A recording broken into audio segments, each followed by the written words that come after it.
Ready 1 2 3 start. ಸನ್ಮಾನ್ಯ ಅಧ್ಯಕ್ಷರೇ, ಶಿಕ್ಷಣ ಇಲಾಖೆಯ ಬೇಡಿಕೆಯ ಮೇಲೆ ಚರ್ಚೆಯಲ್ಲಿ ಅನೇಕ ಸದಸ್ಯರು ನನ್ನ ಇಲಾಖೆಗೆ ಸಂಬಂಧಪಟ್ಟಂತೆ, ಅದರಲ್ಲೂ ಪ್ರಮುಖವಾಗಿ ವಯಸ್ಕರ ಶಿಕ್ಷಣಕ್ಕೆ ಸಂಬಂಧಪಟ್ಟಂತೆ ಮಾತನಾಡಿದ್ದಾರೆ. ಅವರುಗಳು ಅನೇಕ ವಿಚಾರಗಳನ್ನು ಸದನದ ಗಮನಕ್ಕೆ ತಂದಿದ್ದಾರೆ.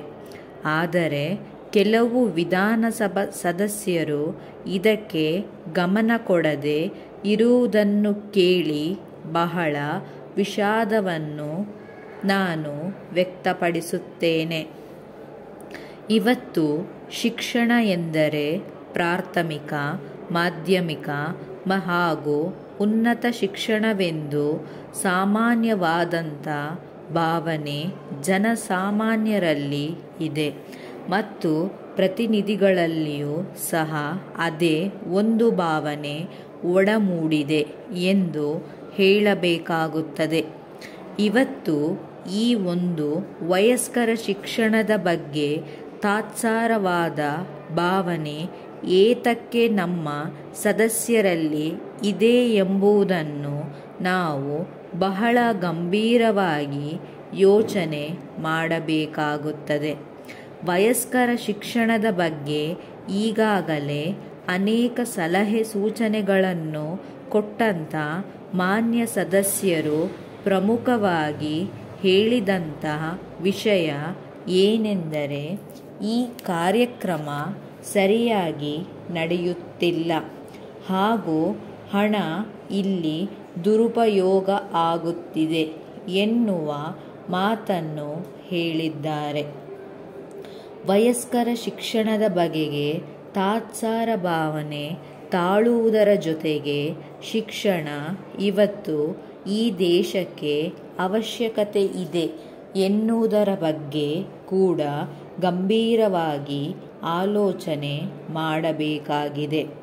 ತಾವು ಈಗ ಕೆಲವು ಮೂಲಭೂತವಾದ ಸಮಸ್ಯೆಗಳಿಗೆ ಗಮನ ಕೊಟ್ಟಾಗ ಅದರ ಬಗ್ಗೆ ಸರ್ಕಾರ ದುರಾಲೋಚನೆ ಮಾಡುವುದು ಅತ್ಯಂತ ಸೂಕ್ತವಾದ ವಿಷಯವಾಗಿದೆ.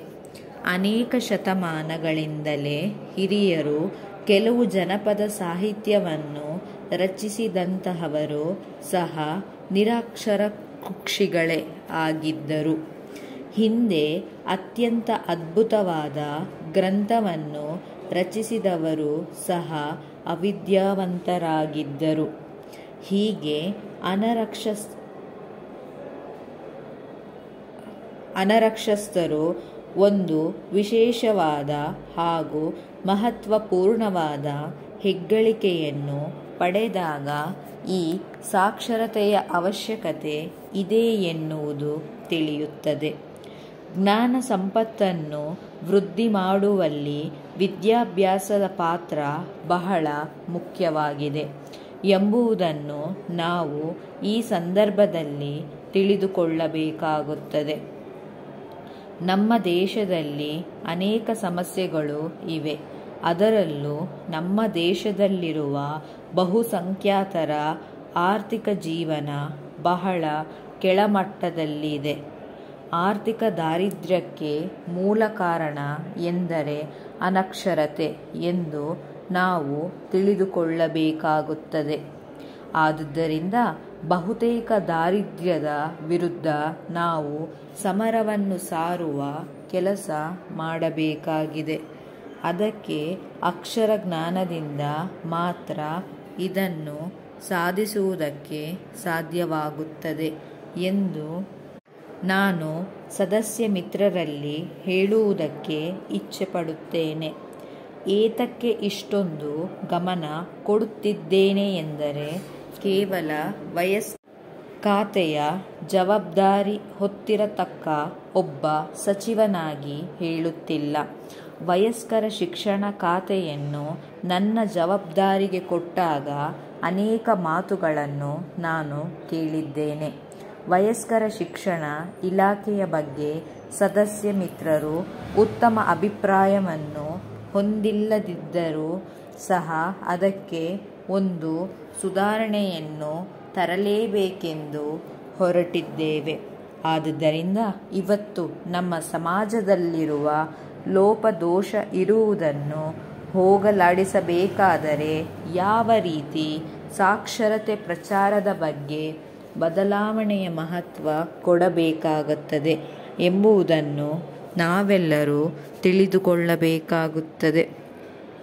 ನಮ್ಮ ದೇಶದಲ್ಲಿ ಸಾಕ್ಷರತೆ ಪ್ರಪಂಚದಲ್ಲೇ ಕೆಳಮಟ್ಟದ ಸ್ಥಾನದಲ್ಲಿದೆ ಎಂಬುದನ್ನು ವಿಶ್ವಸಂಸ್ಥೆಯ ಸಮೀಕ್ಷೆಯಿಂದ ತಿಳಿದುಬರುತ್ತದೆ. ನಮ್ಮ ದೇಶ ಜಗತ್ತಿನಲ್ಲಿಯೇ ಅತ್ಯಂತ ದೊಡ್ಡ ಪ್ರಜಾಸತ್ತಾತ್ಮಕವಾದ ರಾಷ್ಟ್ರವೆಂದು ಹೇಳುತ್ತೇನೆ. ನಾವು ಪ್ರಜಾಸತ್ತಾತ್ಮಕ ರಾಷ್ಟ್ರದಲ್ಲಿ ಬಹಳ ಸಂಖ್ಯೆಯಲ್ಲಿ ಅವಿದ್ಯಾವಂತರನ್ನು ಇಟ್ಟುಕೊಂಡು ಜಗತ್ತಿನಲ್ಲಿ ತಲೆ ಎತ್ತಿ ನಿಲ್ಲುವುದಕ್ಕೆ ಸಾಧ್ಯವಾಗುತ್ತದೆಯೇ ಹೇಗೆ ಎಂಬುದನ್ನು ಗಂಭೀರವಾಗಿ ಯೋಚನೆ ಮಾಡಬೇಕಾಗುತ್ತದೆ. ನಮ್ಮ ರಾಷ್ಟ್ರದ ಪಿತಾಮಹರಾದ ಮಹಾತ್ಮ ಗಾಂಧಿಯವರು ಮೇಲಿಂದ ಮೇಲೆ ನಿರಕ್ಷರತೆ ಹೆಚ್ಚುತ್ತಿರುವುದನ್ನು ಜನರ ಗಮನಕ್ಕೆ ತರುತ್ತಿದ್ದರು. ಅವರ ಈ ಯೋಚನೆಯನ್ನು ವಿಮೋಚನೆ ಮಾಡುವುದಕ್ಕೆ ನಾವೆಲ್ಲರೂ ಮುಂದಿನ ಶತಮಾನಕ್ಕೆ ದಾಪುಗಾಲು ಹಾಕುತ್ತಿದ್ದೇವೆ. ಸಾಕ್ಷರತೆಯ ಪ್ರಾಮುಖ್ಯತೆಯನ್ನು ಅರಿತುಕೊಂಡು ದಿವಂಗತ ಮಾಜಿ ಪ್ರಧಾನಮಂತ್ರಿ ರಾಜೀವ್ ಗಾಂಧಿಯವರು ಹೊಸ ತಾಂತ್ರಿಕ ಯುಗವನ್ನು ಪ್ರಾರಂಭಿಸಲು ನಿರ್ಧರಿಸಿ ರಾಷ್ಟ್ರಮಟ್ಟದಲ್ಲಿ ರಾಷ್ಟ್ರೀಯ ಸಾಕ್ಷರತಾ ಆಯೋಗವನ್ನು ಹಮ್ಮಿಕೊಂಡಿದ್ದರು ಎಂದು ಹೇಳಿ ನನ್ನ ಮಾತುಗಳನ್ನು ಮುಗಿಸುತ್ತೇನೆ. ಮಾನ್ಯರೇ, ಅಖಿಲ ಭಾರತ ಕಾರ್ಮಿಕರ ಮಹಾ ಸಮ್ಮೇಳನಕ್ಕೆ ಆಹ್ವಾನ ಪತ್ರ ಕಳಿಸಿರುವುದಕ್ಕೆ ತುಂಬ ಹೃದಯದ ಸುಸ್ವಾಗತವನ್ನು ಬಯಸುತ್ತೇವೆ. ಇದರ ಜೊತೆಯಲ್ಲಿ ಶ್ರೀ ಮಹಾಲಕ್ಷ್ಮಿ ಶಾಮಿಯಾನ ಮಳಿಗೆಯಿಂದ ಸಭೆ ನಡೆಯುವ ಸ್ಥಳಕ್ಕೆ ಶಾಮಿಯಾನ ಹಾಗೂ ಕುರ್ಚಿಗಳನ್ನು ಒದಗಿಸಬೇಕೆಂದು ಕೋರಿಕೆಯನ್ನು ಸಲ್ಲಿಸಲಾಗಿದೆ. ನಿಮ್ಮ ಪತ್ರದಲ್ಲಿ ರವಾನೆಯ ಖರ್ಚು ವೆಚ್ಚಗಳನ್ನು ನಮೂದಿಸಿದೆ ಪಟ್ಟಿಯನ್ನು ಕಳುಹಿಸಿರುತ್ತೀರಿ. ಅದಕ್ಕೆ ಪ್ರತ್ಯುತ್ತರವಾಗಿ ನಮ್ಮ ಸಂಸ್ಥೆಯಿಂದ ಮಾಲುಗಳನ್ನು ರವಾನಿಸುವ ಖರ್ಚು ವೆಚ್ಚಗಳನ್ನು ಸಹ ನಿಮ್ಮ ಸಂಘವೇ ವಹಿಸಿಕೊಳ್ಳಬೇಕಾಗುತ್ತದೆ ಎಂಬುದನ್ನು ತಮ್ಮ ಆದ್ಯ ಗಮನಕ್ಕೆ ತರಬಯಸುತ್ತೇನೆ. ನಿಮ್ಮ ಸಂಘದ ಸದಸ್ಯರಲ್ಲೊಬ್ಬರು ನಮ್ಮ ಮಳಿಗೆಗೆ ಖುದ್ದಾಗಿ ಭೇಟಿ ಮಾಡಿ ಈ ವಿಚಾರವಾಗಿ ಪ್ರಸ್ತಾಪ ಮಾಡುವುದು ಒಳ್ಳೆಯದು. ಸದರಿ ಶಾಮಿಯಾನದ ಮಾಲೀಕರು ಲಾರಿಯಲ್ಲಿ ಸಾಗಿಸುವ ವ್ಯವಸ್ಥೆಯಲ್ಲಿ ಏನಾದರೂ ತೊಂದರೆಗಳು ಸಂಭವಿಸಿದರೆ ಅದಕ್ಕೆ ನಿಮ್ಮ ಸಂಘ ಪೂರ್ಣ ಜವಾಬ್ದಾರಿಯನ್ನು ತೆಗೆದುಕೊಳ್ಳಬೇಕಾಗುತ್ತದೆ ಎಂಬ ಭಾವನೆ ಇದೆ. ಅಕಸ್ಮಾತ್ತಾಗಿ ಮಾರ್ಗದ ಮಧ್ಯೆ ತೊಂದರೆಯಾದ ಪಕ್ಷದಲ್ಲಿ ಅದರ ದುರಸ್ತಿಯ ಜವಾಬ್ದಾರಿಯೂ ಸಹ ನಿಮ್ಮ ಮೇಲೆ ಇದೆ. ಆದುದರಿಂದ ತಾವು ಮೇಲ್ಕಂಡ ಅಂಶಗಳನ್ನು ಕೂಲಂಕುಷವಾಗಿ ಪರಿಶೀಲನೆ ಮಾಡಿ ಇನ್ನು 1 ವಾರದೊಳಗಾಗಿ ಪತ್ರದ ಮುಖೇನ ಆಗಲಿ ಅಥವಾ ಖುದ್ದಾಗಿ ಕಂಪನಿಗೆ ಬಂದು ವಿಚಾರಿಸಿ ಖಚಿತಪಡಿಸಿಕೊಳ್ಳುವುದು ಹಾಗೂ ಮಾಲುಗಳು ಬಂದು ತಲುಪಿರುವುದಕ್ಕೆ ನಿಮ್ಮ ಸ್ವೀಕೃತಿಯನ್ನು ದೂರವಾಣಿ ಮೂಲಕ ಖಚಿತಪಡಿಸಿಕೊಳ್ಳುತ್ತೀರಿ ಎನ್ನುವ ಭಾವನೆ ನಮಗಿದ್ದು, ನಾವು ಕಳುಹಿಸಿದ ಶಾಮಿಯಾನ ಮತ್ತು ಕುರ್ಚಿಗಳ ಜವಾಬ್ದಾರಿಯು ನಿಮ್ಮ ಮೇಲೆ ಇದೆ. ನಿಮ್ಮ ಸ್ವಂತ ಸಾರಿಗೆ ವೆಚ್ಚದಲ್ಲಿಯೇ ನಮ್ಮ ಸಂಸ್ಥೆಯ ಮಳಿಗೆಗೆ ಕಳುಹಿಸಿಕೊಡುವುದರ ಜೊತೆಗೆ ನಿಮ್ಮ ಕೋರಿಕೆಯ ಸಾಮಗ್ರಿ ಪಟ್ಟಿಯಲ್ಲಿ ಸಂದಾಯ ಮಾಡದೆ ಬಾಕಿ ಉಳಿದಿದ್ದ ಮೊತ್ತವನ್ನು ನಿಮ್ಮ ಸದಸ್ಯರೊಂದಿಗೆ ಕಳುಹಿಸುತ್ತೀರೆಂದು ನಂಬಿದ್ದೇವೆ. ತಮ್ಮ ವಿಶ್ವಾಸಿ ವ್ಯವಸ್ಥಾಪಕರಾದ